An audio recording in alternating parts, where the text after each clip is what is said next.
غوث اعظم کی کرامات کا تو یہ حال ہے کہ ملا علی قاری کہتے ہیں تواتر ہے کرامتوں میں، اور کہتے ہیں لکھتے وقت سوچتے ہیں کون سی لکھیں کون سی چھوڑیں، کون سی لکھیں، اور ایک عیسائی مسلمان دونوں جھگڑا کر رہے ہیں، غوث اعظم گزر رہے ہیں، جھگڑا ہو رہا ہے۔ عیسائی مسلمان سے کہتا ہے ہمارے نبی صلی اللہ علیہ وسلم نے مردے زندہ کیے، تمہارے نبی نے بھی کو کیا تو بتاؤ۔ مسلمان پڑھا ہوا نہیں تھا، حالانکہ نبی پاک نے بڑے مردے زندہ کیے، پڑھا نہیں تھا، بتا نہ سکا۔ غوث اعظم کے کان میں آواز گئی تو جا کے عیسائی کا بازو پکڑ کے جھنجھوڑا، فرمانے لگے کیا کہا تم نے؟ میرے مصطفیٰ نے مردے زندہ کیا تو بتاؤ۔ فرمایا تو نبی پاک کی چھوڑ، میں غلاموں کا غلام ہوں، میں غلاموں کا غلام ہوں، مجھے بتا کون سا مردہ زندہ کرنا۔ تو چھوڑ حضور کی بات نہ کر، میں غلاموں کا غلام ہوں، مجھے بتا کون سا مردہ زندہ کرنا ہے۔ پرانی قبر پہ لڑ گیا، کہنے لگا جی اگر نہ ہوا تو؟ غوث اعظم فرمانے لگے جو تو کہے گا وہ میں کروں گا۔ تو کہنے لگے اگر ہو گیا تو؟ تو غوث اعظم کہنے لگے نہ میرے خانقاہ پہ جھاڑو دینا، نہ میرے برتن مانجنا، نہ میرے گھر کا سودا لانا، اگر زندہ ہو گیا تو بس میرے نبی کا کلمہ پڑھ جانا، بس میرے رسول کا کلمہ پڑھ جانا۔ اللہ اکبر۔ اس نے جو سب سے پرانی قبر تھی نا، وہ کہتا ہے یہ ہمارے دادا نے بھی نہیں دیکھا تھا بندہ کون ہے، اس قبر پہ کھڑا ہو کہنے لگا اس کو زندہ کرے۔ تو غوث اعظم رضی اللہ تعالیٰ عنہ قبر کے سرانے کھڑے ہوئے تو دعا کرنے لگے، کہنے لگے مولا اپنے لیے نہیں تیرے رسول کے لیے۔ پھر فرمایا قم باذن اللہ، اٹھ اللہ کے حکم کے ساتھ۔ ایک عورت کلمہ پڑھتی ہوئی کھڑی ہو گئی، اور کھڑی ہو کے اس نے پہلا جملہ کہا تو کمال کر دی، کہنے لگی میرے نصیب دیکھو، میں بنی اسرائیل کی تھی، عبد القادر تیرے صدقے جاؤں، تو نے مجھے کھڑا کیا ہے تو اللہ نے مجھے مصطفیٰ کا کلمہ پڑھنے کی توفیق دے دی، تیرے قربان جاؤ عبد القادر، تیری کیا بات ہے۔ اب وہ بندہ دوڑ دوڑ کے غوث اعظم کے قدموں میں آیا، فرمانے لگے نا کلمہ میرے مصطفیٰ کا پڑھنا ہے، حضور کا غلام بننا ہے۔ او بھائیو، حضرت شیخ عبد القادر جیلانی، حضور غوث اعظم رضی اللہ تعالیٰ عنہ، معمولی بات نہ سمجھنا، حضور غوث اعظم رضی اللہ تعالیٰ عنہ فرماتے ہیں میں قدم نہ لگاؤں تو اللہ ولایت ہی نہ دے۔ اس زمانے میں بھی کچھ لوگ تھے جو کہتے تھے نہیں جی نہیں، کوئی پڑھ کے پھونکتا ہے، یہ نہیں کوئی مسئلہ ہے۔ ایک شیخ یحییٰ بن نجات تھے، صرف نحو کے امام تھے، تو وہ بھی کہنے لگے اپنے ایک شاگرد تھے کہ تیرا پیر کیا سگاتا ہے لوگوں کو اتنی دنیا جاتی ہے، تو وہ مرید تھے نا، شاگرد ان کے تھے، کہنے لگے کوئی نہیں حضرت صاحب، یہ کون سا مشکل مسئلہ، میرے ساتھ چلیں، چل کے دیکھ لیں۔ تو وجہ میرا محبوب نہیں ڈٹھا جنوں ویکھ کے چن شرماوے، ہاں نا چل دیکھ لیتے ہیں، آ جا۔ تو شیخ کہتے میں پہلے دن گیا تھا، میں چہرے پہ کپڑا ڈال کے، کوئی دیکھے نہ کہ اتنا بڑا مفتی بھی کسی کی تقریر سنتا۔ امام راضی کہتے ہیں علم بھی حجاب بن جاتا ہے، نہیں تربیت نہیں ہونے دیتا، بندہ کہتا ہے میں پڑھا لکھا ہی بڑا، اڑ جاتا ہے۔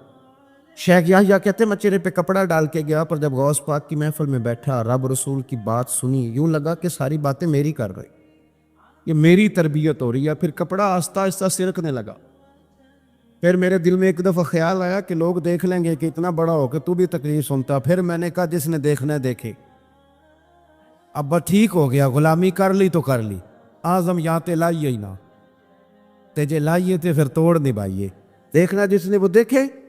حضرت غوث اعظم رضی اللہ تعالیٰ عنہ کی محفل میں بیٹھا، کہتے میں نے عجیب نظارہ دیکھا، غوث پاک کی تقریر ختم ہوئی تو ادھر سے 5 بندے کھڑے ہوئے، حضور چور تھے، اور آپ کی بات نے دل صاف کر دی، آج کے بعد پکی توبہ کرتے، محنت کر کے لوگوں کا مال بھی واپس کریں گے۔ پھر 10 ادھر سے کھڑے ہوئے، حضور بڑا لوگوں کو لوٹا ستایا، آبرو ریزی کی، آج ہم امیر ہو کے غریبوں کے پیر پکڑیں گے جا کے۔ 10 وہاں سے کھڑے ہوئے، حضور ہماری ماں روتی رہی پر ہم نے سنا نہیں، پر آپ کے قربان جائیں، جو آج آپ نے رنگ بھرا ہے نا، آج انشاءاللہ تب تک نہیں سوئیں گے جب تک اماں دعا نہ کر، جب تک راضی نہ ہو جائے۔ جب یہ رنگ دیکھا نا، شیخ یحییٰ کہتے ہیں میں تو پھر بدل گیا۔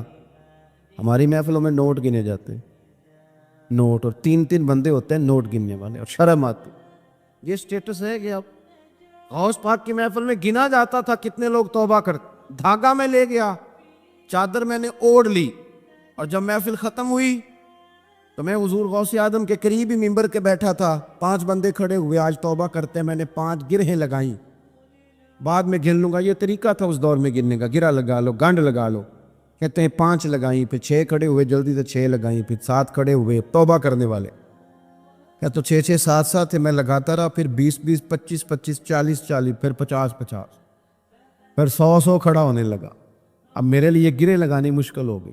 میں کبھی بندے گنوں، کبھی غوث پاک کو دیکھوں، کبھی دھاگا دیکھوں. جب میں پوری طرح الجھ گیا نا تو حضور غوث اعظم نے کرم کی نظر ڈالی اور فرمانے لگے، یار تو نے عجیب کام شروع کیا ہے. میں دلوں کی گرے کھولتا جاتا ہوں، تو لگاتا جاتا ہے. میں یہاں گرے کھول رہا ہوں اور تو لگا رہا ہے. اور پھر بھی اپنی کرامت نہیں بنائی. فرمانے لگے یہ میری وجہ سے توبہ نہیں کر رہے، یہ خدا کے فضل سے کر رہے. اور فرمایا یا خدا کا فضل گنا نہیں جا سکتا، وہ شمار نہیں کیا جا سکتا. 5000 یہودی اور عیسائی. غوث اعظم فرماتے ہیں وہ ہیں جنہیں میں جانتا ہوں جو میرے ہاتھ پہ کلمہ پڑھ کے مسلمان ہیں. آپ آج کروڑوں کی آبادی میں رہتے ہیں نا، اس لیے 5000 کو چھوٹا سمجھتے، اور جہاں آبادی کل 25,000 ہو، اور اس علاقے میں یہودی عیسائی ہو ہی اتنے اور وہ سارے ہی آ کے غوث پاک کے ہاتھ پہ کلمہ پڑھ جائیں. پھر آپ اندازہ فرمائیں کہ حال کیا ہوگا. اور جنہوں نے توبہ کری وہ تو لاکھوں میں گنے نہیں جا سکتے. پتہ کیا ہے، ہم لوگوں نے نا دین کو اس کے مزاج کے مطابق سمجھنا ہے، پھر ہمیں دین فائدہ دے گا. غوث اعظم رضی اللہ تعالیٰ عنہ صبح مدرسے میں بیٹھ کر سبق پڑھاتے تھے، اسباق بھی پڑھاتے تھے، بچوں کو سبق دیتے تھے، اور باقاعدہ سبق جو کتاب و سنت کے ہمارے مدارس میں مروجہ اسباق ہیں وہ پڑھایا کرتے. اور صبح کے وقت تفسیر کا درس دیتے تھے، عصر کے بعد فقہ پڑھاتے تھے. آپ یہ دیکھو یار، ایک بات اچھی طرح سمجھنا، ایک صوفی صاحب تربیت کر رہے ہیں اپنے لفظوں کے ساتھ، اس تربیت میں زیادہ اثر ہوگا کہ اگر وہ قرآن پاک کی آیت پڑھ کے تربیت کرے گے تو اس میں زیادہ اثر ہوگا. لوگ سمجھتے نہیں بات کو، کہتے ہیں جی وہ حضرت کی باتیں سن کے آئے ہوں. او بھائی، حضرت اگر درس قرآن دیں گے تو وہ نکلے گا حضرت کے منہ سے، پر پیغام اللہ رسول کا ہوگا. وہ تربیت اس رنگ میں کریں. اگر وہ درس حدیث دیں گے تو وہ سمجھائیں گے ہمیں ہی، پر پیچھے جو بات ہوگی وہ مدینے والے رسول کی ہوگی. یہ ہمارے بزرگوں نے، اس کو آپ سمجھ لیں کہ تربیت قرآن و سنت ہے. ہم اللہ والے کے پاس جب جاتے ہیں تو وہ ہمیں ہماری سوچ کے مطابق قرآن و سنت کی، ہماری عقل کے مطابق تشریح کر کے ہمارے دل میں اتار دیتا ہے. اتنا سا مسئلہ ہے. اب غوث پاک سبق بھی پڑھاتے، درس بھی دیتے، ہفتے میں 3 تقریریں کرتے، اتوار والے دن صبح، جمعے والے دن صبح اور منگل والے دن رات کو 3 تقریریں. یہ جو مقصد ہوتا ہے نا، مقصد یہ بڑے امتحان لیتا ہے. غوث پاک کا زمانہ، فقدان سہولیات کا، اور مقصد کی لگن یہ کہ 70,000 بندہ آ گیا تقریر سننے، اور یہ کہ لوگ آئے ہیں مہینوں کا سفر کر کے، کوئی گھوڑے پہ، کوئی اونٹ پہ، کوئی خچر پہ، کہ غوث پاک سے بات سنیں گے، اللہ دل صاف کرے گا. تقریر بھی تیار تھی اور اپنے بیٹے کا جنازہ بھی تیار تھا. یہ سونا ہی میرے دکھ وچ راسی. کسی نے کان میں کہا حضور جنازہ وہی ٹائم ہے، تیاری ہو گئی، اور وہی محفل کا ٹائم ہے، تو تھوڑا وقت نہ تبدیل کر لیں. تو غوث اعظم فرمانے لگے میرا رب کریم جانتا ہے نا کہ یہ وقت لوگوں کے آنے کا، تو اگر بیٹے کے لیے جناب اسرائیل کو بھیجا ہے تو جس بات میں اللہ راضی ہے میں بھی راضی. حضور کریں گے کیا؟ فرمایا جنازہ تیار لے کے کر کے محفل میں آ جانا، میں 4 تکبیریں پڑھ کے پتر کا جنازہ پڑھا دوں گا، تم میرا بیٹا رب رسول کے حوالے کرنا، اور میں بیٹھ کے لوگوں کو اللہ رسول کا دین سکھاؤں. یہ لگن ہے مقصد کی، یہ درد ہے. اس درد میں لپیٹ کر جب لوگوں کو دین پڑھایا جاتا ہے نا، تو پھر وہ تقریریں نہیں ہوتی، پھر وہ دین روحوں تک اتر جاتا ہے. اس درد کے اندر جب لپیٹ کر حضور غوث پاک نے یعنی ممبر سے اترے اور بیٹے کا جنازہ پڑھایا، پھر ممبر پہ بیٹھ، پھر رسول اللہ کا دین، اور زندگی ساری دین پڑھا، اور ساری زندگی پیغام دی، اور اللہ کے بندوں سے پیار کیا، رب کریم کے بندوں سے محبت کی. غوث اعظم رضی اللہ تعالیٰ عنہ کشتی جہاں چلتی تھی نا دجلہ کے کنارے، وہاں کھڑے تھے تو ایک غریب آدمی رو رہا تھا. تو غوث اعظم رضی اللہ تعالیٰ عنہ نے اسے بلا کے کہا کیوں روتے ہو؟ کہنے لگا حضور غریبی مستقل رونے والا مضمون ہے، یہ موضوع ہی رونے والا ہے. سب روگن دا روگ محمد جس دا نام غریبی، کنڈ ولا کے لنگ جان دینی دوست یار قریبی. یہ عنوان ہی رونے والا. میں کیا کروں؟ فرمایا کیا ہوا؟ عرض کی حضور غریب ہوں، کرایہ کوئی نہیں تھا، بیٹھ کے آؤں. کشتی پہ ملا مجھے جانتا ہے، میرے محلے کا ہے. میں نے اسے کہا پیسے بعد میں لے لینا، مجھے سفر کرا دے. لیکن اس نے کہا میں نے مفت خوروں کے لیے کشتی نہیں بنائی، نیچے اتار دیا. حضور چلو نہ لے جاتا بات الگ تھی، لیکن سارے محلے داروں میں جو میری ذلت ہوئی وہ مجھے بڑی تکلیف کر گئی. غوث پاک نے خالی تسلی نہیں دی، میری تھپکی نہیں دی. گھر گئے، 100 دینار لائے، ملاح کو بلایا، اس کو 100 دینار تھما کے فرمانے لگے آج کے بعد جو غریب آئے نا اسے رسوا نہ کرنا، اسے عبد القادر جیلانی کے کرائے پہ سفر کرا دے. اسے عبد القادر جیلانی کے کرائے پہ سفر کرانا، یہ کرایا، اور جب ختم ہو گئے تو پیسے اور بھی دوں گا. لوگوں سے پیار کیا، اللہ کے بندوں سے محبت فرمایا، آنے والوں کا خیال رکھ. اب ایک مسئلہ ہے بدگمانیوں کا، اس کا علاج کوئی نہیں، بدگمانیوں کا کوئی علاج نہیں. کچھ لوگوں کو اس دور میں بھی بدگمانیاں تھیں کہ دیکھو اتنے سارے جناب تحفے تحائف اور فلانی شہر، لوگوں کو تحفے آتے نظر آتے ہیں، واپس جاتے نظر نہیں آتے. لوگوں کو آتے نظر آتے ہیں پر واپس جاتے نظر، بڑا بڑا مسئلہ ہوتا ہے. آپ کو ہر چیز کا حساب کتاب دینا پڑتا ہے اور آپ بڑی مشکل میں آ جاتے. غوث پاک نے نا 100 گھوڑے، ملا علی قاری نے لکھا 100 گھوڑے غوث پاک نے اکٹھے خرید لیے، خریدے بھی ذرا عربی نسل کے. ترجمہ کرا اج تک کی بنتا ہے اس گل کا، یعنی 1.25 کروڑ والی پجارو تے وہ بھی 100. بڑی مشکل میں نہیں آ جاتے دیکھنے والے. 200 مولوی صاحب دا کی کام ہے، اینیاں گڈیاں وہ کٹھیاں وہ ہے گل. تو غوث پاک نے 100 گھوڑے کٹھے ہی، یہاں ایک روایت ہے کہ 50 گھوڑے عربی نسل کے مہنگے. اس دور میں وہی عربی نسل کے گھوڑے کا معنی وہی تھا جو آج آپ کے یہاں نا لینڈ کروزر کا معنی ہے. ایک غوث پاک کا مرید تھا تو ایک شخص سے کہنے لگا چل میں تجھے اپنے پیر صاحب سے ملا کے لاؤں. ملا علی قاری نے اس کو لکھا ہے تو وہ کہنے لگے میں نہیں جاتا پیروں کے پاس. اس نے کہا چل تو صحیح. وہ لے آیا. پہلے دن داخل ہوئے تو غوث پاک کے استبل میں 50 گھوڑے بندھے ہوئے. پہلا ہی شکوا، کہنے لگا یار غصہ نہ کرنا. یہی ہوتی ہے نا باتیں، اسٹائل بھی یہی ہوتی، غصہ نہ کرنا. ویسے ایک گھوڑے سے بھی کام چل ہی سکتا ہے.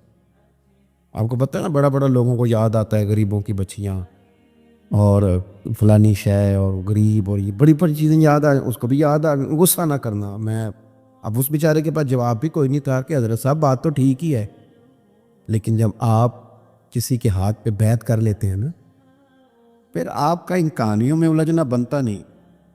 پھر آج یہ تو باتیں پہلے کی تھی نا، سوچتے پہلے تو بات ہو گئی، اب تو عمل کرنا ہے. تو ہوتے ہیں کچھ کچے بندے بھی بیچارے جو سارے دن کی سیدھے سیدھے ہونے میں ٹائم گزار دیتے، اور جب تک پکے ہوتے ہیں تب تک کام ہی کھڑا ختم ہو جاتا ہے. غوث پاک کا وہ مرید کہنے لگا یار بات تو تیری ٹھیک ہے پر چلو میں پتہ کروں گا 50 کیوں ہیں. آئے ملے، لیکن وہ روز تنگ کرتا وہ بندہ. پھر پوچھا پیر صاحب سے 50 گھوڑے کیوں رکھے ہیں؟ پھر پوچھا پیر صاحب سے. یہ اس شخص نے لکھا ہے جنہوں نے مشکات کی شرح بھی لکھی ہے. میں صوفی درویش کی بات نہیں کر رہا، ایک محدث کی بات کر رہا ہوں جنہوں نے بات لکھی ہے. فرمانے لگے وہی بندہ اعتراض کرنے والا بیمار ہو گیا، جگر میں کوئی ایسی تکلیف ہوئی کہ بغداد کے سب سے بڑے طبیب نے کہا کہ تیرا علاج صرف ایک صورت میں ممکن ہے کہ عربی نسل کا گھوڑا ہو، اسے ذبح کریں گے، اس کا جگر نکالیں، وہ تجھے کھلائیں گے دوائی میں، اور 50 گھوڑے ہوں گے تو ٹھیک ہوگا. اب مسئلہ جب یہاں تک پہنچ گیا تو مرتا کیا نہ کرتا. پھر اپنے اسنگی سے کہنے لگا چل پیر صاحب کے پاس. اس نے کہا میں نہیں ہوں جانا. اس نے کہا نہیں تیری مہربانی، تو کوئی کسی اور چیز پہ بھی تو اللہ کا واسطہ. وہ مانیں گے نہیں. اس نے کہا پیر پکڑوں گا، میں منت کروں گا، میں خدا رسول کے واسطے دوں، ایک دفعہ چل ورنہ مر جاؤں. اب مرنے والا بندہ کیا کرے جب موت سامنے نظر آئے. تو گیا غوث پاک کے پاس اور کہتا سارے رستے سوچتا گیا کہ پیروں پہ سر رکھوں گا، پگڑی اتاروں گا، یہ کروں گا، منت کروں گا، ماں کی بات سناؤں گا، اپنی بہنوں کا واسطہ دوں گا، بڑا کچھ کروں گا، حضور آؤس کے صدقے مان جائیں، چھوٹے بچوں کی بات سن. سارے رستے تیاری کرتا گیا. لیکن جب غوث پاک جیلانی کی ڈیوڑی میں قدم رکھا تو شیخ عبد القادر جیلانی دیکھ کے مسکرائے. فرمانے لگے او یار تجھے بڑا شکوہ تھا میرے گھوڑوں پہ. اصل میں نا تو ایک دن میری گلی سے گزر رہا تھا، میں نے تیرے ماتھے پہ نظر ڈالی تو سمجھ آ گئی تو بیمار ہو جائے گا، اور تیرا علاج بھی 50 گھوڑوں سے ہوگا. میں نے 50 کیا کرنے تھے، میں نے تو تیرے لیے منگا کے رکھے ہوئے. کچھ تو مجبوریاں رہی ہوں گی، یوں ہی کوئی بے وفا نہیں ہوتا. او خدا کے بندے تیرے لیے رکھے ہیں. فرمایا چارہ ڈالنے کی بھی ضرورت نہیں، وہ میرے مرید ہی ڈالیں گے. تو روز آیا کر، ایک لے جایا کر، اپنا علاج کرا کرنے لگا۔ حضور مرید کر لیں، فرمانے لگے تو اتنے امتحان لے کے بیعت کرے اسے نہیں کیا کرتے، تو مرید یہ ہے، تو لے جا کھا۔ اور اپنا آج تک لوگوں کو بدگمانیاں ہوتی، اور جو عمل کرنے والے تھے، اللہ والوں کی بات ماننے والے تھے، وہ بات مان کے درجات بھی لے گئے، اور جو کہانیوں میں تھے وہ بیچارے آج تک کہانیوں میں ہیں۔ ابھی تک ان کا الجبرا اور ہندسہ کا رزلٹ کوئی نہیں آیا، ابھی تک یہاں کہانیاں۔ ان بزرگوں کی تعلیمات پر عمل کریں۔ غوث پاک رضی اللہ تعالیٰ عنہ کی ساری زندگی پڑھو گے تو جو چیز سب سے زیادہ نظر آئے گی وہ اللہ کے بندوں کا پیار ہے۔ کسی نے پوچھا تھا حضور غوث اعظم سے کہ آپ کی ولایت کس طرح کی ہے، تو آپ نے اپنی ایڑی کی طرف اشارہ کر کے فرمایا جب تک میرا قدم نہ لگے اللہ کسی کو ولایت دیتا ہی نہیں۔ وہ میری ولایت کی بات کرتے ہو، میں جب تک مور نہ لگاؤں اللہ کسی کو ولی بناتا۔ شیخ سعدی بول پڑے، کہنے لگے غوث اعظم درمیان اولیاء کیوں محمد درمیان انبیاء۔ حضور غوث اعظم رضی اللہ تعالیٰ عنہ کا ولیوں میں وہی مقام ہے جو نبی پاک کا نبیوں میں مقام۔ امام الاولیاء، سرتاج الاولیاء حضور غوث پاک رضی اللہ تعالیٰ عنہ۔ حضور غوث اعظم رضی اللہ تعالیٰ عنہ فرماتے میں تقریر نہیں کرتا تھا، تعلیم مکمل کر لی، بات نہیں کرتا تھا۔ میں کہتا تھا میں کیسے لوگوں کے سامنے باز کروں؟ کہتے ہیں مجھے خواب میں مصطفیٰ کریم کا دیدار نصیب ہوا۔ محبوب نے فرمایا عبد القادر بات کیوں نہیں کرتے؟ میں نے کہا حضور یہ عربی لوگ ہیں، فصیح و بلیغ ہے، ہر آدمی بات سمجھتا ہے، تو میں کس طرح اتنے مجمع میں بولوں گا؟ بڑا مشکل کام ہے، ہر آدمی کی ذہنی سطح کے مطابق کیسے بات کروں گا؟ کہتے ہیں مصطفیٰ کریم نے فرمایا منہ تو کھولو ذرا۔ کہتے ہیں میں نے منہ کھولا تو حضور نے 7 دفعہ لعاب دہن میرے منہ میں ڈال دیا۔ فرمایا اب تو بولتے جانا اور میری برکتیں تیری مدد کرتی جائیں گی۔ آپ فرماتے ہیں اگلی شام میں سویا تو مولا علی شیر خدا بھی آ گئے، تو فرمانے لگے عبد القادر منہ کھولنا بیٹا، تو میرا بھی ہے۔ کہتے ہیں میں نے منہ کھولا تو حضرت علی نے 6 دفعہ لعاب دہن ڈالا۔ میں نے کہا حضور آپ نے 6 دفعہ ڈالا ہے؟ تو خواب میں حضرت علی فرماتے ہیں، کہتے ہیں بیٹے میں نبی پاک کے برابر تو نہیں نہ ہو سکتا، میں نبی پاک کے برابر، حضور نے 7 دفعہ ڈالا تو 6 دفعہ اس لیے ڈالا کہ میں حضور کے برابر۔ صحابہ تو خواب میں بھی آ کے کہتے ہیں ہم نبی کے برابر نہیں، تو کیسے نبی کے برابر بن گیا؟ وہ تو خواب میں بھی آ کے کہتے ہیں کہ ہم حضور کے برابر ہیں، تو زندگی میں دعوے کرتا پھرتا ہے۔ حضور غوث اعظم فرماتے ہیں بس پھر چھوٹی سی مسجد، اور اس میں نے تقریر شروع کی، میں اکیلا ہی چلا تھا جانب منزل مگر، پھر لوگ ملتے ہی گئے، پھر کارواں بنتا گیا۔ فرماتے ہیں چھوٹی سی مسجد، پھر مسجد بڑی ہوئی، پھر مجمع بڑھ گیا۔ فرماتے ہیں پھر جامع مسجد، پھر مجمع وہاں بھی کم پڑ گیا، پھر بغداد کی عیدگاہ وہ بھی بھر گئی تو صحرا میں جا کے خیمے لگ گئے۔ کہتے ہیں تقریر ہوتی تو ہزاروں کا مجمع، ہزاروں کا۔ ملا علی قاری کہتے ہیں غوث اعظم کے اجتماع میں 70 ہزار لوگ شریک ہوتے تھے، ہزاروں علماء کاغذ قلم لے کے بیٹھے ہوتے تھے کہ غوث پاک جو باتیں بیان کریں گے تفسیری نقطے ہم نے نوٹ کرنے۔ اور حضور غوث اعظم کو اللہ نے یہ کمال دیا تھا، کمال، یہ آپ کی کرامت تھی کہ بغیر سپیکر کے بولتے تھے۔ جیسی سمجھ پہلے والے کو آتی تھی ویسی آخری والے کو آیا کرتی۔ آج نا کرامت کی بات آتی ہے تو بندے چھپنے لگ جاتے ہیں، کہتے ہیں نہیں نہیں یہ نہیں ہو سکتا، بڑا مدافعانہ سا عمل، بڑا شرمندہ سا لب و لہجہ دی۔ وہ غوث پاک ایک دن ایک صاحب کرامت بیان کر رہے تھے تو بڑے جھجک کے حضور غوث اعظم، میں نے کہا تو بیٹھ مجھے بیان کرنے دے، تو ڈر رہا ہے کرامت سے، ڈر رہا ہے، مجھے بیان کرنے دے، میں بیان کرتا ہوں، مجھے بیان کرنے دے۔ ملا علی قاری علیہ رحمہ نے لکھا ہے، دیگر بہت سارے لوگوں نے لکھا ہے، غوث اعظم خطبہ دے رہے تھے، تقریر کر رہے تھے، اچانک ہاتھ آگے بڑھایا، وہ یہاں تک ہاتھ بھیگ گیا غوث اعظم، ہاں کھول کے دیکھے، کھول کے بات کر رہا ہوں، ہاتھ یہاں تک بھیگ گیا۔ مرید کہتے ہیں ہم نے پوچھا حضور پانی بھی کوئی نہیں، ہاتھ بھیگ گیا۔ میں چپ کر کے سبق پڑھو، شاگردوں کو پڑھا رہے، چپ کر کے سبق پڑھو۔ تھوڑی دیر گزری، چند گھنٹے تو ایک قافلہ آ گیا، سارے لوگ پانی میں بھیگے ہوئے۔ حضور غوث اعظم کے سامنے کھڑے ہوئے، کہا حضور آپ نے بڑی کرم نوازی فرمائی، بڑی کرم نوازی۔ وہ شاگرد کہنے لگے ہوا کیا؟ تو وہ لوگ کہنے لگے کشتی میں بیٹھے تھے تو کشتی ڈوبنے لگی، ہم نے کہا یا شیخ عبد القادر جیلانی خدا کے فضل سے ہم پر ہے سایہ غوث اعظم کا، ہمیں دونوں جہاں میں ہے سہارا غوث اعظم کا۔ کہتے ہیں حضور غوث اعظم نے وہاں بیٹھے ہاتھ لگایا اور ڈوبتی کشتی کو باہر نکال لیا، اور ڈرنے لگے، کہنے لگے جناب یہ کرامت لوگ نہیں مانیں گے، تو میں کہا جنہیں نہیں مننا نہ مننے۔ ایک آدمی سے حضور غوث پاک ناراض ہو گئے، ایک شخص سے نکل جا میرے آستانے سے، دعا منگیا کرو سنگیو کہ مرشد نہ رس جا دے، جنہ دے پیر رس جا دے، وہ جیوندے بھی وہ مرے ہی رہن، چل دوڑ جا نکل جا۔ وہ کہتا ہے میں 300 ولی کے پاس گیا ہوں، 300، ہر ایک سے کہا میرے لیے دعا کرو، تو وہ کہنے لگے جسے عبد القادر دھتکار دے اس کو کوئی سینے سے لگا سکتا، چل واپس چلا جا۔ آ کے قدموں میں بیٹھ گیا، کہنے لگا سونے معاف کر دے۔ فرمانے لگے تو نے دیر کر دیا، میں تو کب سے معاف کیے بیٹھا ہوں، تو نے دیر کی آنے میں تو رسول اللہ کا غلام ہوں، اور حضور نے معاف کرنا سکھایا ہے۔ حضور غوث پاک واز کرتے، نصیحت کرتے، اور چونکہ نہ شہرت کے لیے، نہ مال کے لیے، نہ نوٹوں کے لیے غوث اعظم تقریر کرتے، کبھی کبھی وجد آتا تھا۔ وجد کس کو کہتے ہیں؟ وجد کبھی کبھی آپ کہتے نہیں کہ میرے رونگٹے کھڑے ہو گئے، لو کنڈے کھڑے ہو گئے، پھر کبھی کبھی کہتے ہو یار پتہ نہیں کیا ہوا آج تو آنسو رکتے نہیں، اسی کو وجد کہتے ہیں۔ اسی کو، یہ ایک کیف ہے، ایک مستی ہے جو چڑھ جاتی ہے، ہر جگہ چڑھتی، کہیں کہیں چڑھ جاتی ہے، اور کمال ہو جاتا ہے جب چڑھ جائے، پھر مزہ آ جاتا ہے۔ نہ انکار کریں اج میرا، اج موسم بڑا سہانا، مستی دا اج می برسا دے، نہیں ہوں پیاس دا کوئی ٹھکانا، تیرے کول اتر پرانا تے ساڈا درد بھی بڑا پرانا، تے میرا ہس ہس ٹال لا سانو، اسی پیتے ہو باج نہیں جانا۔ کبھی کبھی ایک ماحول ہوتا ہے نا، کبھی کبھی حضور غوث اعظم وجد میں آتے تھے، کبھی کبھی اللہ کی دریائے رحمت کو بھی کبھی کبھی جوش آتا ہے، اور میرے حبیب فرماتے ہیں وہ پہلے آسمان پر نزول اجلال کرتا ہے جو اس کی شان کے لائق، اور فرماتا ہے بندو مانگ لو جو مانگو گے میں دے دوں گا۔ میرے محبوب کے دریائے رحمت کو بھی جوش آتا تھا، حضور فرماتے تھے آج پوچھو جس نے جو پوچھنا ہے پوچھو، حضور فرمایا کرتے تھے۔ ایک دن حضرت ربیعہ بن کعب سامنے کھڑے تو میں سال یا ربیعہ جو دل کرتا ہے مانگ لے تیرا نبی تجھے دے دے گا۔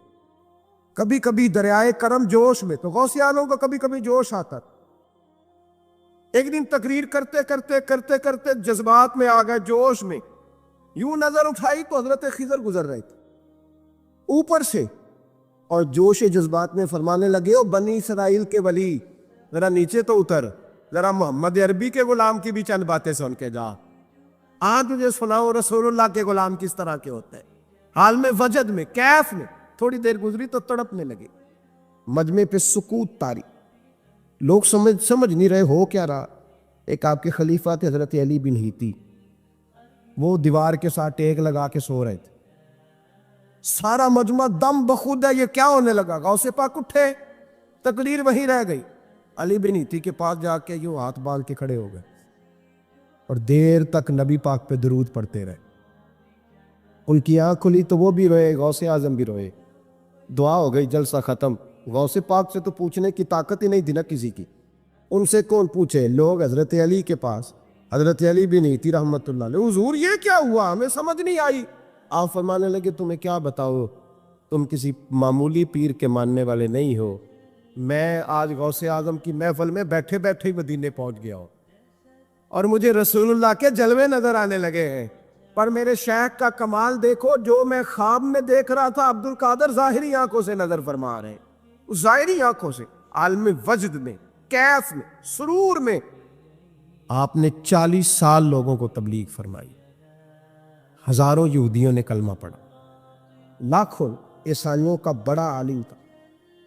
وہ کہتا ہے میں پوری انجیل پڑھتا تھا، جتنے نسخے تھے سب مجھے یاد تھے، لیکن میں متاثر ہو گیا اسلام سے، یمن کا رہنے والا تھا، میں نے ایک ٹھان لی اس کے ہاتھ پہ کلمہ پڑھنا ہے جو اس وقت نبی پاک کی امت میں سب سے زیادہ شان والا ہو۔ کہتے ہیں میں سویا تو خواب میں جناب عیسیٰ کا دیدار ہوا، اور مجھے کہنے لگے تلاش کرنے کی ضرورت ہی کوئی نہیں، بغداد چلا جا۔ بغداد حضور غوث پاک کی بارگاہ میں فرمانے لگے اس وقت نبی پاک کی امت میں سب سے زیادہ شان اللہ نے حضور غوث اعظم کو عطا فرمائی، شیخ عبد القادر جیلانی رضی اللہ تعالیٰ۔ غوث پاک ہم کوئی دیوانے لوگ نہیں، یا ہمیں شعور نہیں، یا ہمیں عقل نہیں. ساری زندگی کھل کے جس چیز کا زیادہ تعارف کرایا وہ غوث اعظم کی نسبت ہے.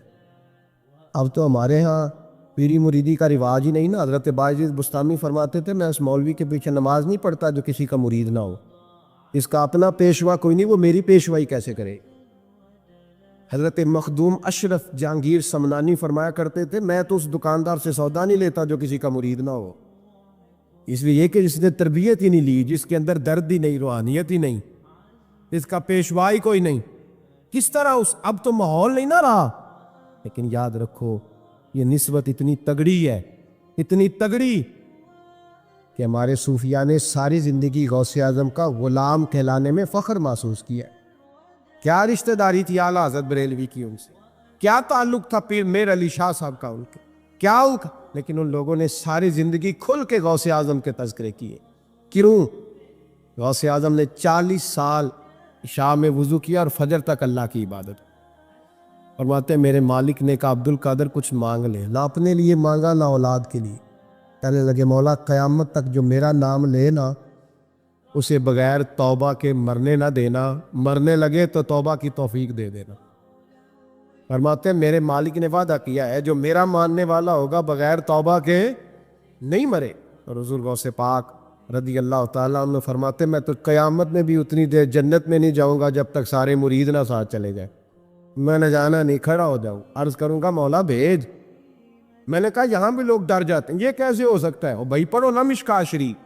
میرے نبی پاک علیہ السلام نے فرمایا ایک بندے نے ایک اللہ کے بندے کو پانی پلایا تھا، قیامت کے دن اللہ اس کی برکت سے اس گناہگار کو جنت عطا کر دے گا.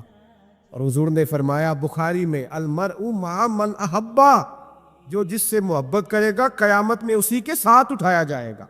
تو ساری زندگی قادری کہلائے، ساری زندگی غوث اعظم کا غلام کہلائے، ساری زندگی خواجہ اجمیر کا نوکر کہلائے، ساری زندگی شاہ نقش بند کا غلام کہلائے، ساری زندگی شیخ شہاب الدین سہروردی کا اپنے آپ کو منسوب کرے اور دنیا سے جائے تو ایسے چلا جائے. میرے نبی نے نص بیان کر دیا جو جس سے پیار کرے گا اسی کے ساتھ جائے گا. حضور غوث اعظم رضی اللہ تعالیٰ عنہ کے والد تو بچپن میں وصال کر گئے تھے.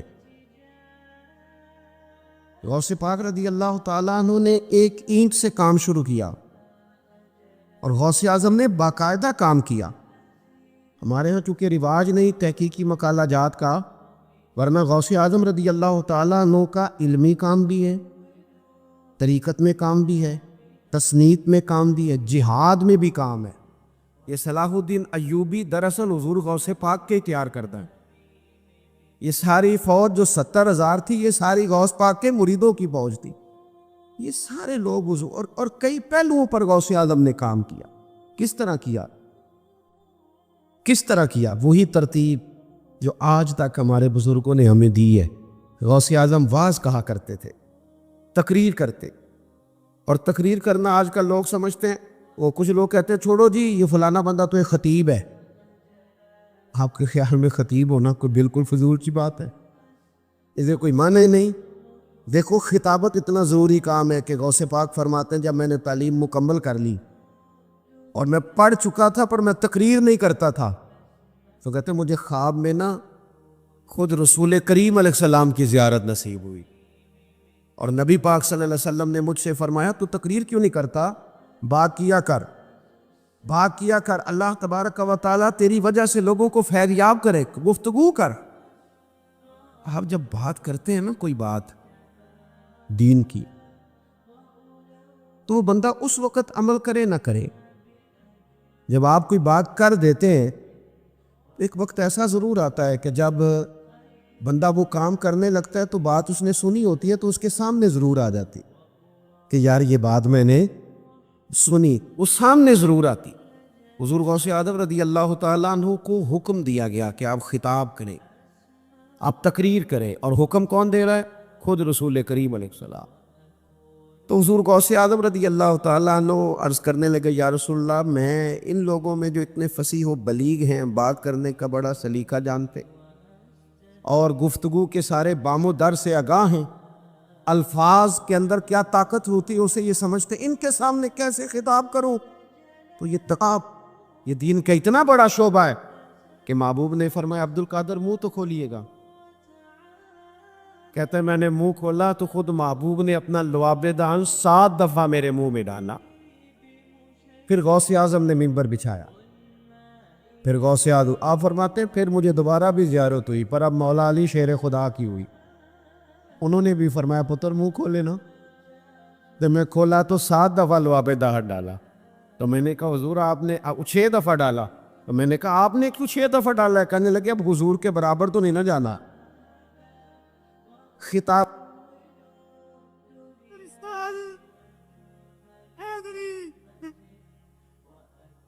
اللہ آپ کو جزائے خیر. سنے اللہ تعالیٰ آپ کو برکات عطا فرمائے. حضرت پیر صاحب بھی تشریف فرمائیں، حضرت استاد العلماء بھی تشریف فرمائیں. ماشاءاللہ سے رونقیں بڑھ گئی ہیں. تو اب یہ کہ بزرگوں کو بھی زیادہ دیر نہیں بٹھانا چاہیے، کچھ باتیں کر لی جائیں جلدی سے آپ کے ساتھ. آپ نے نا گفتگو شروع فرمائی، تقریر شروع کی.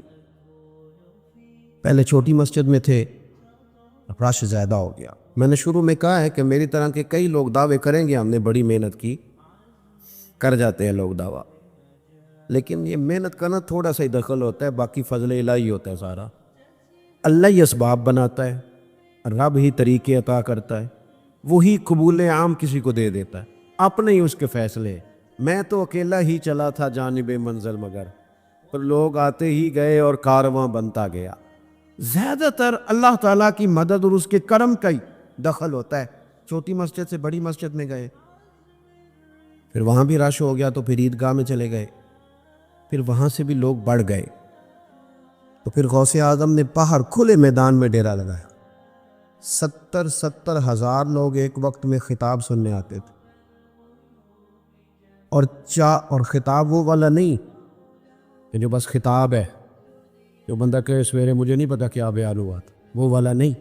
اتنا علمی، فکری اور اس قدر زیادہ تربیتی کہ 400 علماء کاغذ قلم لے کے بیٹھتے تھے جو حضور غوث اعظم کے ارشادات کو نقل کیا کرتے. یہ جو گفتگو ہوتی ہے نا، حدیث بتاتی ہے اس میں جادو ہوتا ہے، یہ اپنا رنگ دکھا جاتی ہے، اس میں نہ کوئی کچھ اثر ہوتا ہے، یہ کر جاتی ہے اپنا کام. شیخ یحییٰ بن نجاح کہتے ہیں مجھے تھوڑا تھوڑا شکوہ ہوتا تھا، یہ بھی بڑے علماء کے استاد تھے، حضور غوث اعظم کے ہم اثر ہیں. کہتے ہیں میں نے اپنے شاگردوں سے کہا وہاں کیوں جاتے ہو دوڑ دوڑ کے؟ تو ایک دن ایک شاگرد کہنے لگا استاد جی چلیں آپ بھی ایک دن آ جائیں. تو مشکل ہوتا ہے نا تھوڑا سا، میری طرح کے آدمی جنہیں 2 4 5 بچے جاننے لگ جائیں چاہے دنیا دار ہی، تو کسی اور کو مانے یہ بات ذرا مشکل ہو جاتی. تو کہتے ہیں میں چہرے پہ کپڑا لے کے چلا گیا چھپا کے اپنا آپ. لیکن جب شیخ نے گفتگو چھیڑی نا تو رب کریم کے بندوں کی باتوں میں بڑا اثر ہوتا ہے. اور اکثر وہ باتیں لچھے دار نہیں، سادہ ہوتی، پر وہ کمال کر جاتی ہیں. کہتے میں تو چھپ کے بیٹھا تھا نا، پھر کپڑا کب سرکا پتہ نہیں چلا، پھر چہرہ کب کھلا پتہ نہیں چلا. فرماتے پھر آنسو کب آئے پتہ کوئی نہیں چلا. اور پھر دنیا ساری چلی گئی، جلسہ ختم ہو گیا تو میں نے دائیں بائیں بیٹھنے والے شاگرد کہنے کہ استاد جی جانا نہیں؟ میں نے کہا جانا ضرور ہے پر کل دوبارہ لازمی آنا ہے. اگلے دن پھر فرماتے میں اگلے دن گیا. حضرت شیخ کی مجلس مبارکہ کا یہ طریقہ ہوتا تھا. میں نے آپ کو شروع میں کہا نا کہ یہ موبائل، یہ اب تو ہم نا، میں نے جمعے میں بھی دوستوں سے کہا تھا کہ شو پیس نہ بنائیں اپنے بزرگوں، یہ صرف فوٹو بازی میں نہ رکھیں چیزوں، یہ شو پیس نہ بنائیں. آپ چیزوں کو نا خوبصورت کریں. مطلب یہ کہ یہ محافل اب جب منعقد کرتے تھے تو اس کے پیچھے ہمارے مقاصد روحانی ہوتے تھے. آمنے سامنے بیٹھیں گے، کوئی بات کریں گے. کئی دفعہ کوئی سنگ دل رو نہیں سکتا، پر کسی رونے والے کو دیکھتا ہے تو رو پڑتا ہے، اس کا لطف بڑھ جاتا ہے. یہ محافل کا یہ نفع ہوتا. لیکن ہم نے اس کو بھی نا فوٹو بازی میں، کچھ لوگ پوری محفل میں بڑے پریشان ہوتے ہیں کہ کوئی فوٹو 2 4 بنانے کا موقع نہیں ملا، بڑے پریشان، تکلف پڑ جاتا ہے. اور یوں محسوس ہوتا ہے کہ جیسے یہ کام نہ زیادہ فوٹو سے. بڑے بڑے پروگرام، یہ تھوڑے دن پہلے مجھے یہ سرکاری کام چل رہا تھا نا شان مصطفیٰ کا، تو انتظامیہ کو مصیبت بنی ہوئی تھی کہ ہفتہ کیسے گزارنا، تو کبھی کسی کی منت کرتے، کبھی کسی کی منت کرتے. تو مجھے بھی کہنے لگے کچھ لوگ کہ وہ منانا ہے تو کسی طریقے سے آپ بھی وقت دیں گے. تو میں نے کہا ایک شرط ہے کہ آپ فوٹو نہیں بنائیں گے. اس لیے کہ آپ کو حکم آیا تو آپ نے 4 تصویریں بنا کے ضرور بھیجنی ہے کہ لو جی ہم نے کر، یوں نہ کریں. آپ یقین کریں کہ سرور خراب ہو جاتا ہے. ایسے تو کہاں تھی فوٹو غوث پاک کے زمانے میں، کہاں تھا میڈیا؟ بات سینہ مسینہ تھی نا. کوئی درد تھا، ایک جاتا تھا تو وہ 15 کو لے کے ساتھ آتا تھا. وہ بات پھیل گئی، اور چونکہ خلوص تھا، نہ مرید بڑھانے کا شوق، نہ اپنی شہرت کا شوق. آپ کوئی بھی کام ہے نا ایسا، کوئی بھی دنیا میں کوئی بھی کام، وہ ٹائم ضرور مانگتا ہے. آپ کو وقت دینا ہے، اور آپ جس شعبے سے تعلق رکھتے ہیں اس کے لیے آپ کو چیزوں کو مینیج کرنا ہے. آپ یہ نہیں کہہ سکتے کہ آپ کی سوشل لائف ہوگی، ضرور ہوگی، لیکن اگر آپ نے دعویٰ کر لیا نا کہ میں دین کا خادم ہوں، اور یہ صرف علماء کے لیے، مشائخ کے لیے نہیں، میرے جیسے لوگ جو فلانے آستانے سے وابستہ ہیں، فلانے آستانے سے وابستہ ہیں، آپ وابستہ ہو کہ آپ کو اجازت نہیں ملے گی. جب آپ نے کرامت سنانی ہے نا گھر اپنے پیر صاحب کی، تو پھر آپ کو گھر میں میٹھا بھی بولنا پڑے گا، ورنہ گھر والے کہہ دیں گے یہ سکھاتے ہیں تمہیں پیر صاحب، یہ سکھاتے ہیں تمہیں استاد جی. آپ نمائندے، پھر آپ کو وقت دینا ہے، پھر آپ کو ٹھیک ہونا ہے، پھر آپ کو اپنے لب و لہجے کے اوپر سوچوں پر تھوڑا پہرا رکھنا ہے. حضور غوث پاک رضی اللہ تعالیٰ عنہ نے بڑا وقت دیا. صبح درس دیا فقہ کا، فجر کے بعد سننا ذرا بات، اور پوری سننا، اور 10 بجے باقاعدہ مدرسہ پڑھایا، اور کام وہی کیے جو سارے مولوی کرتے. اور یہ کام کرنے والوں کو لوگ مولوی کہتے ہیں، پیر نہیں کہتے، ساری زندگی نہیں کہتے. اور کئی پیر بھی میں نے دیکھے ہیں بڑے فخر کے ساتھ کہہ رہے ہوتے ہیں ماشاءاللہ. علامہ صاحب، مولانا صاحب اتباع ہو جی، ان کی گفتگو میں محسوس ہوتا ہے کہ یہ سمجھ رہے ہیں کہ مولانا صاحب شاید اس درجے کے نہیں، معاذ اللہ جہاں میں ہوں. سنیں، صبح فقہ کا درس دیا غوث پاک نے، اور پھر صبح 9-10 بجے مدرسہ پڑھایا، اسباق پڑھائے، باقاعدہ کتابیں پڑھاتے تھے غوث پاک. اور میں انشاءاللہ تعالیٰ ذمہ داری سے حوالہ عرض کروں گا، ہمارے ہاں نا مدارس میں ناظم تعلیمات ہوتے ہیں جو اسباق تقسیم کرتے ہیں. چلو میں آپ کی بولی میں بتاتا ہوں، پیریڈ نہیں بانٹے جاتے، چلو اللہ کرے تو ہم سمجھ لگے. اسی کا ترجمہ مدرسے میں اسباق بانٹنا ہوتا ہے. یہ استاد یہ پڑھائے گا، یہ استاد یہ سبق پڑھائے گا. تو ناظم تعلیمات اسباق تقسیم کرنے لگے تو حضور غوث اعظم سے کہنے لگے حضور آپ کو کون سا سبق دینا ہے، یعنی کتاب کون سی دیں آپ کو؟ فقہ پڑھائیں گے، اصول پڑھائیں گے، حدیث پڑھائیں گے، گرامر پڑھائیں گے، نحو، کیا سبق آپ کو دے؟ تو غوث پاک فرمانے لگے مجھے سبق نہ دو. تو حضور پھر فرمایا اس طرح کرو کہ لائق بچے تم سارے رکھ لو، نالائق سارے مجھے دے دیں. نالائق دو سارے، میں نالائقوں کو پڑھاؤں گا. نالائق سارے، میں اکثر کہتا ہوں کہ یہ جو پاس آیا، فرسٹ آیا ہے تمہارے کالج میں، اس کا تم نے بورڈ پہ فوٹو لگائی ہے، تو جو فیل ہوا ہے فیسیں تو اس نے بھی پوری دی تھی، کالج تو وہ بھی آیا تھا، اس کا بھی تو کوئی والی وارث بنے نا، اس کا بنتا ہی کوئی نہیں. فرمایا یہ نالائق مجھے دو، بلکہ میں نے پڑھا. ایک کل ذہن بچے کو غوث پاک سبق یاد کرا رہے ہیں کہ مدرسوں کے بچے بڑے پیار کے قابل ہوتے اور بڑے بڑے انوکھے ہوتے. آپ یقین کریں کبھی کبھی یہ اتنا پیار دے جاتے کہ دل ٹھنڈا ہو جاتا، مزہ کر جاتے. تو ایک بچہ تھا غوث پاک سبق پڑھا رہے تھے، تو وہ نا کند ذہن تھا بیچارہ، یاد ہی نہیں ہوتا تھا. 2-4 دفعہ حضور غوث اعظم نے اس پر محنت کی، پڑھایا، سکھایا. تو ایک مرید عرض کرنے لگے استاد کہ حضور آپ چھوڑیں، یہ کند ذہن ہے. تو آپ فرمانے لگے نا بھائی، کوئی مداخلت نہ کرے، مجھے اس سے پیار کر دے دو. تمہیں کیا پتا وقت کیا ہے، آئندہ حالات کیا ہیں. وہ استاد کہتے ہیں پورا ہفتہ نہیں گزرا تھا کہ وہ طالب علم انتقال کر گئے. اب مجھے سمجھ آئی کہ سرکار غوث اعظم کا اس سے محبت کا یہ انداز کیوں تھا. صبح درس دیا، دوپہر مدرسہ پڑھایا، زور کے بعد پھر تفسیر کا درس دیا، عصر کے بعد پھر لوگوں کو حدیث پاک کا درس دیا، اور ہفتے میں 3 دن خطاب کیا، اور 70 ہزار کے مجمع سے خطاب کی. اور یہ جو ایک تو ہوتا ہے نا، آپ پورے ملک میں کہیں کہیں جا رہے ہیں تو ایک تقریر بھی چل جاتی ہے، لیکن اپنی مسجد میں ہر جمعے ایک تقریر نہیں چلتی، وہاں تیاری کرنی پڑتی ہے، کچھ نہ کچھ نیا بیان کرنا پڑتا ہے. تو اگر آپ اپنے ہاں ہی روز جلسہ منعقد کریں گے تو پھر آپ ایک ہی تقریر روز نہیں کریں. تو ہفتے میں 3 دن بیان ہوتا تھا، جمعے والے دن صبح، اتوار والے دن صبح، منگل والے دن شام. اب اس کے لیے بھی کچھ تیاری ہے حضور غوث پاک کی. اور 70 ہزار کے مجمع نے تقریر سنی، یہ صبح سے شام تک کی مصروفیت ہے. لوگ تقریر سن کے چلے گئے اور شیخ عبد القادر جیلانی گھر آئے, وضو کیا اور مصلی بچھا لیا. انہوں نے نہیں کہا کہ تقریر بھی تو نفل ہی ہے نا, انہوں نے نہیں کہا کہ درس فقہ بھی تو نفل ہی ہے نا, اور پھر ساری رات انہوں نے رب کریم کی یاد بھی کی. اس ترتیب سے کبھی کبھی بڑی مشکلات آ جاتی ہیں. آپ لوگوں نے بڑا پہلے وقت لیا تھا, آپ نے بڑی محنت کری, اشتہار بنوائے, تیاری کی, یہ بچے کئی دفعہ گئے, اور مجھے پتہ ہوتا ہے اب میں جب آیا ہوں تو میں دیکھ رہا تھا کہ کتنے یہ جذبات میں ہیں اپنی محفل کے تعلق سے, کتنا شوق ہے, چہرے سے نظر آ رہا تھا. خدا نہ خواستہ کسی وجہ سے میں مس ہو جاتا تو یہاں جو کیفیات تھیں وہ بڑا اور رخ اختیار کر جاتی. میں نے کہا کہ دین کا کام بڑی محنت مانگتا ہے آپ کو, اور پھر انسان ہے, اس کے ساتھ سوشل لائف وابستہ ہے, کئی جگہوں پہ اس کے رشتے ہیں, تعلقات ہیں. غوث پاک کے لیے 70,000 کا مجمع آ گیا ہے تقریر سننے, اور ہماری طرح کی سہولیات نہیں کہ میسج چھوڑ دیا جائے کہ آج بات نہیں ہوگی. کوئی گھوڑے پہ بیٹھا ہے میلوں کا سفر کر کے ہے, کوئی خچر پہ بیٹھا ہے, کوئی 4 دن میں پہنچا ہے, کوئی 6 دن میں پہنچا ہے. 70,000 کا مجمع لگ گیا, لوگوں کی آمد ہو گئی سننا. دوستو میں نے کہا کہ دین کا کام ان لوگوں نے کیا, انہوں نے کر دکھایا. ادھر مجمع لگ گیا, ادھر صاحبزادے کا انتقال ہو گیا. این وہ وقت جو خطاب کا ہے, قبر شریف تیار ہو گئی, غسل ہو گیا, کفن دے دیا گیا. حضرت غوث پاک رضی اللہ تعالیٰ عنہ سے اہل خانہ نے کہا حضور اب کیا کرنا ہے, جلسہ یا بیٹے کا جنازہ؟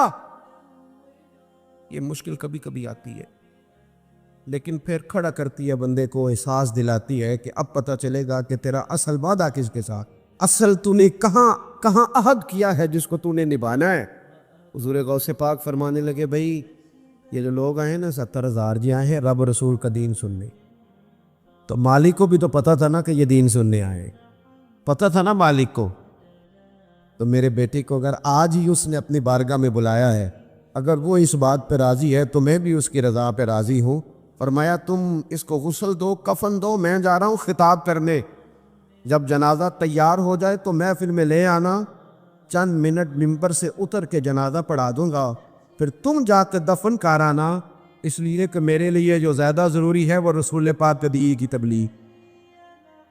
جس کو نہیں میرے دکھ بیچرا. جو لوگ نظریات کو پختہ کر لیتے ہیں نا, امام غزالی دعا مانگا کرتے, یا اللہ مجھے دیہات کی بوڑھی عورتوں جیسا ایمان عطا فرما. یہ جو ہمارے بچے نئے آئے نا دلائل کی دنیا میں, ان کو پتہ بھی نہیں کہ اس چیز کا ماخذ کیا ہے, اس کی اصل کیا. وہ بھی دلائل کی آپ اعتماد کریں. آپ کا کیا خیال ہے کہ جو عالم آپ کے سامنے 11ویں دے رہا ہے اس نے مرنا نہیں؟ آپ کیا سمجھتے ہیں کہ وہ کیا مطلب آپ سے وصول کر لے گا آپ کے سامنے 11ویں بیان کر کے؟ تو اتنی زمانہ بیت گیا. اب ان تکلفات میں آپ نہ پڑھیں. اعلیٰ حضرت بریلوی سے زیادہ میں حوالہ کیا پیش کروں. سید محدث اعظم کچوچوی رحمۃ اللہ علیہ فرماتے ہیں کہ 11ویں شریف کے نیاز تھی تو شرینی کا ایک ٹکڑا زمین پہ گر گیا. تو میں نے اس شخص کو دیکھا جو علم ہندسہ, الجبرا اور ریاضی سے لے کر تفسیر تک کا ماہر ہے. اس شخص کو میں نے دیکھا کہ انہوں نے اپنا سر زمین پہ جھکایا اور اپنی زبان کے ساتھ وہ شرینی اٹھا کے بتایا کہ 11ویں نہیں, ہم تو 11ویں کے لنگر سے بھی اتنا پیار کر. ایک بات مجھے پسند بڑی ہے, اگرچہ میں نام نہیں لینا چاہتا کس نے لکھی ہے, میں نے لیا بھی تھا کئی دفعہ, لیکن بات بڑی کمال ہے, غیروں کی ہے. اور میں نے تو اس ایک حوالے کے لیے پوری کتاب 10 جلدوں کی منگا کے رکھی ہوئی ہے, ایک حوالے کے لیے, ایک بات کے لیے. غوث اعظم کا دھوبی فوت ہو گیا. کون؟ پتہ نہیں آپ کو بھی اتنا ہی مزہ آ رہا ہے جتنا مجھے آ رہا ہے. حضور غوث اعظم کا دھوبی فوت ہو گیا, کپڑے دھوتا تھا. تو بعد میں اس دھوبی کو کسی نے خواب میں دیکھا تو پوچھا کیا بنا؟ تو کہنے لگے کچھ بھی نہیں. فرشتے نے آ کے پوچھا مل ربو کا, رب کون ہے؟ تو میں نے کہا میں تو غوث پاک کا دھوبی ہوں. اس نے پوچھا ماں دینوں کا تیرا دین کیا ہے؟ تو میں نے کہا میں غوث پاک کا دھوبی ہوں. فرشتہ پھر کہنے لگا تو کیسا دیوانہ ہے, میں کہہ رہا ہوں کہ اللہ کا پتہ بتا, رب بتا, تو غوث پاک کا بتا رہا ہے. کہتے ہیں 2-3 دفعہ کہا, جاگ رہے ہیں آپ لوگ, 2-3 دفعہ کہا. وہ بار بار یہی کہتا کہ میں غوث پاک کا میں غوث اعظم کا دھوبی ہوں. کہتے ہیں حضور غوث اعظم اس کی قبر میں تشریف لائے.